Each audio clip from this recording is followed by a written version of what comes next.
Your pet would like to have a word with you. In fact, your dog, cat, bird, horse, fish, even bearded dragon would like to have an entire conversation with you. But having that trans-species discussion is difficult without an interpreter or go-between, a specifically skilled individual who's been communicating with our animal friends for more than 3 decades, bridging gaps in understanding, elevating relationships, building peace and harmony among all Earth's creatures. That person is Suzan Vaughn, the Animal Whisperer. In this episode, a week of cat-sitting Jack. In the early days of my animal communication practice, I talked to cats, dogs, fish, horses, and all manner of creatures that belonged to friends. Fears of people's judgments, worries about accuracy, and lessons of trust were all part of my spiritual growth. As I tested my new abilities to make sure animal communication was real and true, I asked friends to validate what I received from their animals as I progressed and deepened my connection.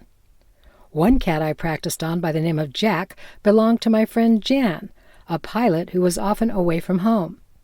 I visited Jack while Jan was gone over 5 days, chronicling both our exchanges and my own concerns in this day-to-day account. Day 1. At about 10 a.m. on a warm, sunny Thursday, I stopped by my friend Jan's place to visit her cat, Jack. Jan had spontaneously flown to Hawaii for a 5-day weekend with a friend, a perk of having retired from airline pilotdom. Jack offers me a warm welcome. Jack and I are friends. I've photographed him, slumber partied with him, and brought him tasty treats.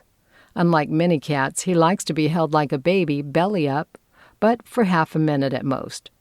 After our initial affectionate exchange, Jack lets me know immediately that his top priority is getting outside.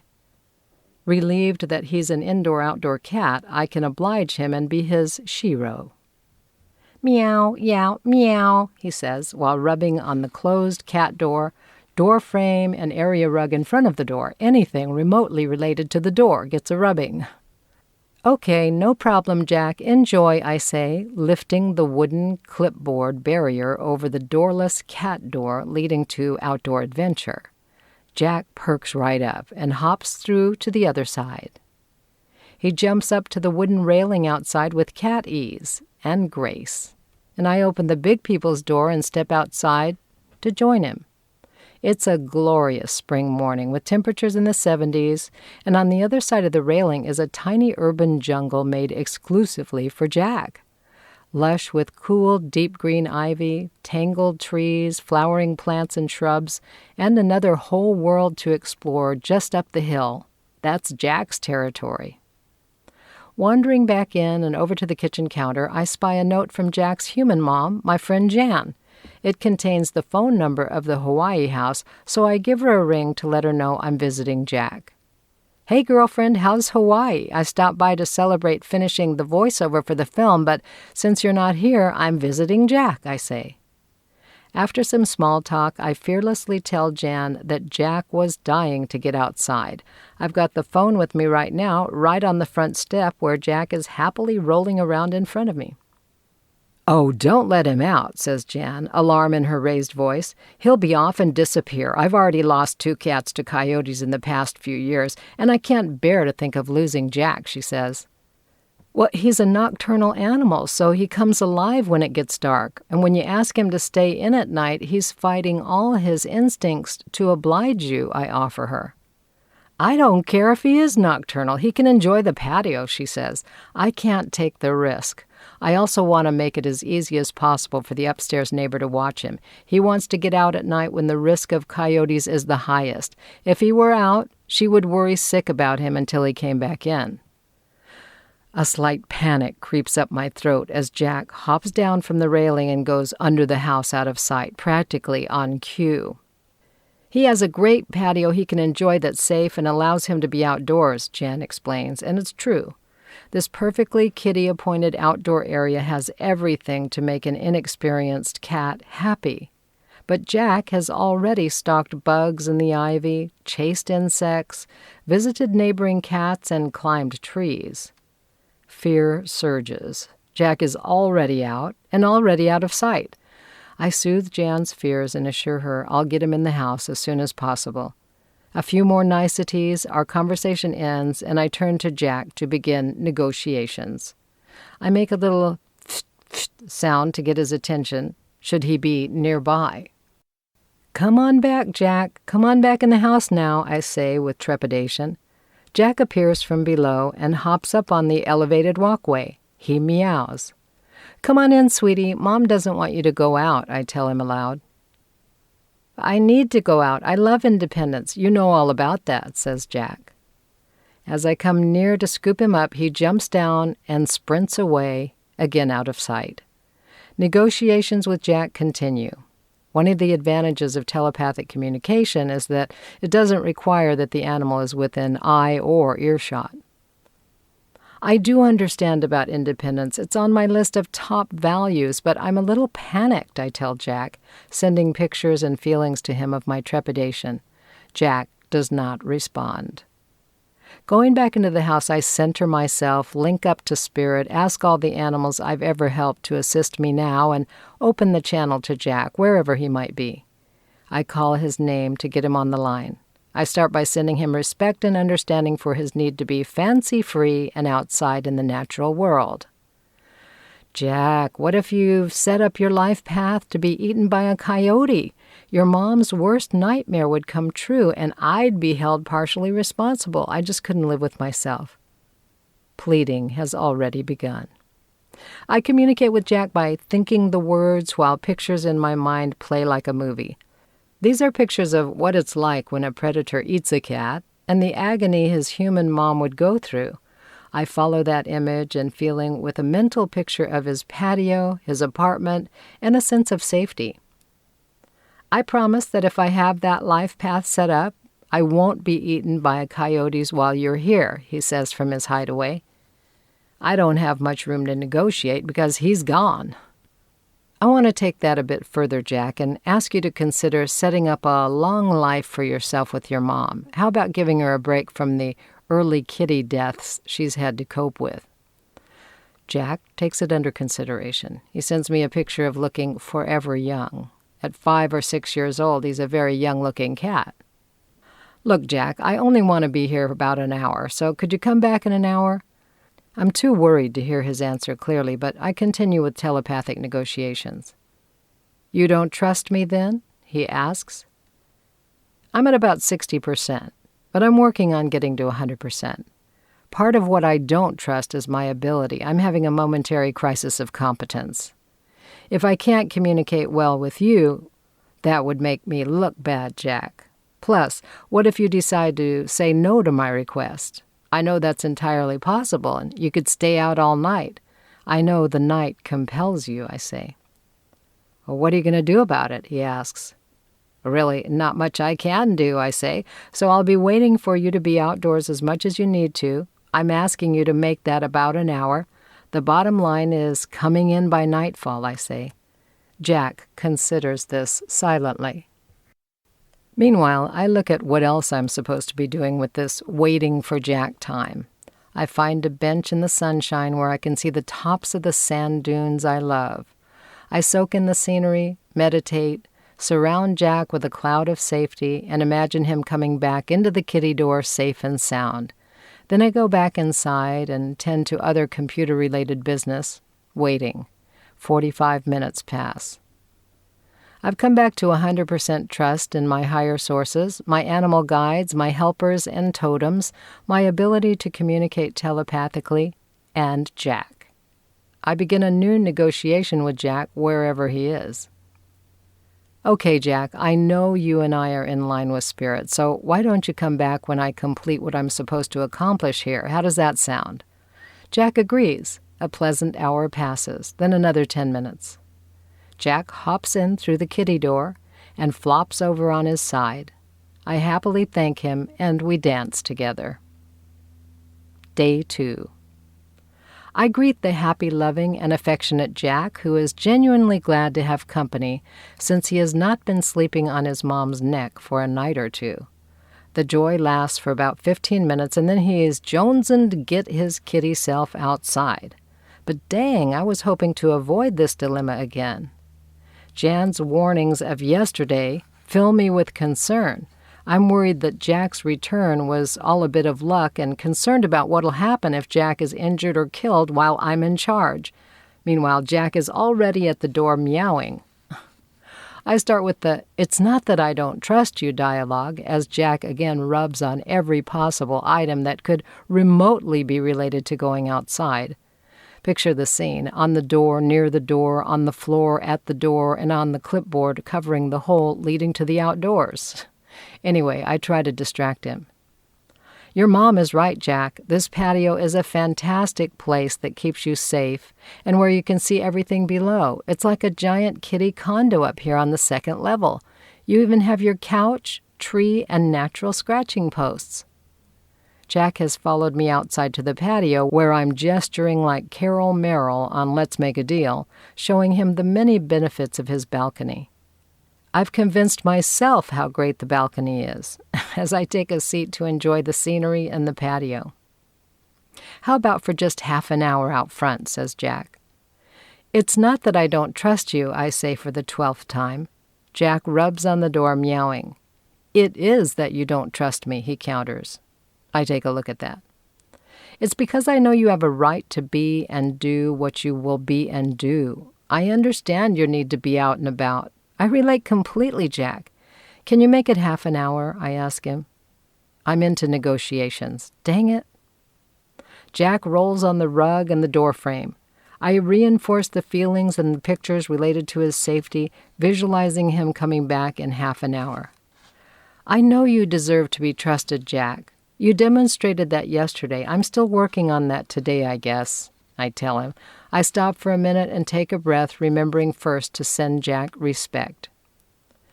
"Do you want me to make the same deal we made yesterday?" he says. "Namely, I'll come back when your higher sources say you are finished here," he asks me. I waffle, knowing surrendering to my higher sources is the right deal to make. Let's stick to the half-hour timeline today," I say. I remove the makeshift clipboard door, and Jack is gone in a flash. I pace a little, worry, and distract myself with plant care while waiting for him. As I settle in and surrender, I catch myself enjoying some quality alone time. "Jack may need an hour," I keep hearing, which I try to ignore, but it keeps coming back. I try to insist on half an hour, but to no avail. 1 hour later, Jack hops back through the kitty door. Day 3. I've embraced the idea that cat-sitting Jack is a heavenly gift of solitude and productivity. I've found that I can do work that requires quiet time alone whenever I visit Jack. And it's a mutually beneficial relationship as Jack has an opportunity to go outside. But this is day 3, and I'm on a less flexible schedule. I don't have much time for Jack to be outside, so I consider a leash. I introduce him to a long shoelace that I've improvised with, and it's obvious he's unfamiliar with being tethered to a string. So we play with it for a while, and he starts to get the idea as I send him the feeling of being safely tied to a human in that way.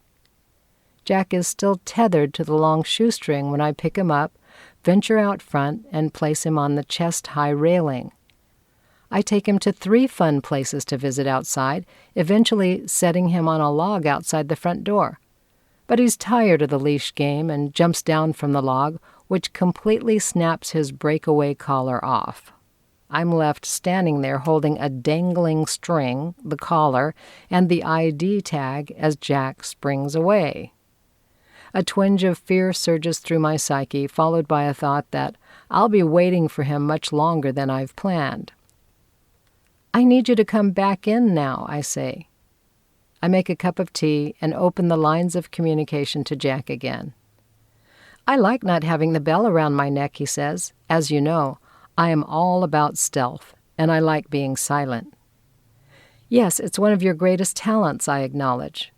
"Like my human mom, I have a tremendous need for independence," he says. I hear him, and I can relate. "I trust Jack will come back soon, whole and happy," I say to Spirit. Then I focus on getting some writing done, and the time passes rather quickly. It's about 2 hours later when Jack hops through the kitty door silently and goes in the kitchen to have a snack. His timing is excellent as I'm finishing up the writing project I brought with me, so I replaced the clipboard kitty door to keep him in. Jack appears in the living room and rolls around at the front entrance, where the kitty door is now blocked. Then he proceeds to his elevated balcony habitat outside, on the deck, drinks rainwater from a giant vase, visits his box, and comes back into the living room. Holding out the collar with the bell, I ask him to allow me to put it back on. I explain his mom likes the bell because it protects the tiny birds now being hatched. Jack reluctantly allows me to put it back on. I'm finishing up my work and thinking about packing up, which prompts Jack to rub on the front door. I let him know I'll be in touch telepathically and that his mom will be back in 2 days. He purrs and we play until it's time to say goodbye again. Day 4. Ever in a hurry, I impress that on Jack as I arrive, along with a firm request for him to come back in 1 hour, no later. Jack jumps out the kitty door. I take the meow to mean whatever. I can see I will not be in control of this situation. I'm grateful for Jan's condo and making the most of my time in this secluded writing studio with a view, while Jack gallivants who knows where through the flora and fauna of the neighborhood. It's replete with hundreds of made-for-kitty hiding places of ivy beds and overgrown vegetation. I have plans for the day, but the truth is those plans are flexible. I reflect on that as time passes, opening myself to what my higher sources want me to do today. And it looks like the message is, get some writing done. Jack, looking worn out and panting a bit, jumps through his kitty door 4 hours later. Dang, Jack, I say to him as he rolls around on the carpet. We're certainly on different time schedules. I guess we're going with the flow today. My higher sources know my schedule is flexible today, and their plan for me is writing and solitude. I also realize I've been saying I need more time alone. Here it's being offered to me, and I'm almost missing it by resisting it. Day 5. Fishy, smelly, wet canned cat food is on Jack's mind today, above going outside, which is a surprise. But in a rare move, I deny him, feeling he'll be more motivated to come back in if he's got a food incentive. I tell him it'll be available when he returns, but he needs to go out first. One shoulder hug, and he's off into the wild blue yonder where his collar is now. The breakaway collar has broken away somewhere where I'm not supposed to be letting him go. Could you bring the collar back, Jack? I ask him. I love being bell-less. Besides, you don't believe I'll bring it back. Dogs are for fetching, he says. You got me there, but I do believe our higher sources could put it in my path where I could see it and pick it up. Would you be willing to wear it again, I ask? Not right now, maybe for my mom, he says. Once Jack is outside and out of sight, I choose the most nutritious brand from the 6 remaining cans of cat food, put some of it in his bowl, and go on about my business. Fumbling around with computer and power cords and providing customer service at the same time, I'm caught off guard when Jack hops back in an hour later, eats the food, and is quickly gone again. So much for my lame idea to lure him in with food and close the cat door. Although Jack has followed what I said would happen, namely that he needs to go outside before eating, it's not exactly how I envisioned it. The food lure was an epic failure. I tried it to leave closer to the time I had planned, but he had other ideas and followed the literal instruction I gave him, as animals do, to go outside first and then eat. I didn't plan on the part where he went back out again after eating. I check my anxiety level. Today I have set appointments, trust level 80%. Jack's schedule, as always, works out. He returns after 2.5 hours, and I'm right on time with the rest of my day. offering Jack love, safety, and affection. As I turn the key to lock him back inside again, I see a happy reunion with his human mom the next day. Jack hops up into the window to watch me leave. I thank him for being my cat companion and teacher for the week. For more episodes in the series, be sure to like, share, and subscribe. To learn all about Suzan Vaughn and her services, visit her website at animalwhisperer.net. Be part of the community by subscribing to her Facebook page, animalwhisperer.net. Then sign up for Suzan's newsletter to enjoy more of her fascinating animal-human communication stories. So, until next time, join Suzan as she talks to the animals on The Animal Whisperer.